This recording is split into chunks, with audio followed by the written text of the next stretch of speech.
शिव महापुराण की कथा। ऐसे हुई 51 शक्तिपीठों की स्थापना।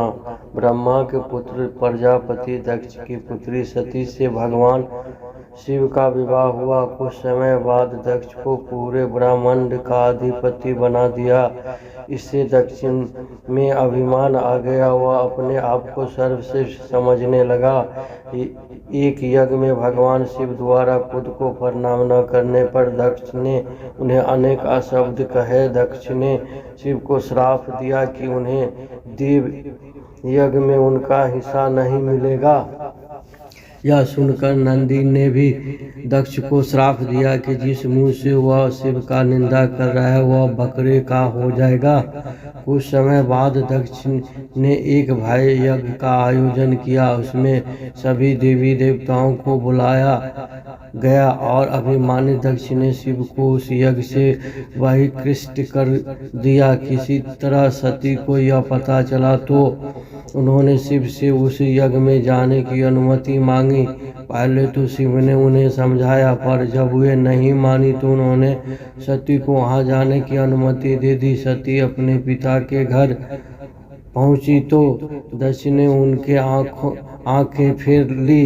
सती यज्ञ में शिव का भाग न देखकर रुष्ट हो गई और सभी को बुरा भला कहने लगी। यह सुनकर दक्ष ने भी शिव निंदा प्रारंभ कर दी। यह सुनकर सती को बड़ा दुख हुआ और उन्होंने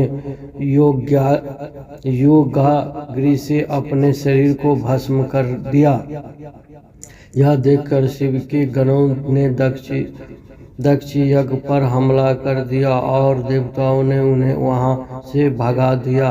वे शिव के पास गए और सारी घटना सुना दी।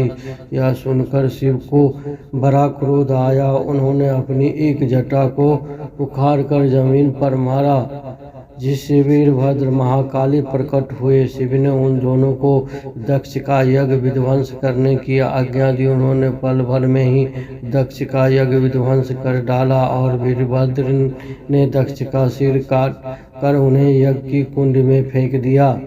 यह देखकर देवताओं में हड़कंप मच गया और उन्होंने शिव स्तुति प्रारंभ कर दी। उनकी स्तुति उन्होंने सभी को जीवन दान दे दिया है और दक्ष के शरीर पर बकरे का सिर लगाकर उसे भी जीवित कर दिया। बाद में शिव की अनुमति से दक्ष ने अपना यज्ञ पूरा किया।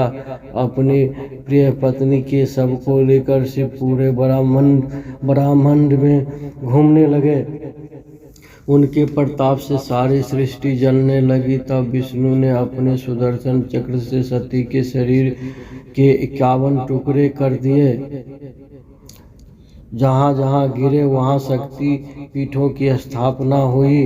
तब सती का पूरा शरीर कटकर गिर गया तो भगवान बहुत दुखी हुए और कैलाश पर जाकर एकांत में समाधि ले ली। हर हर महादेव।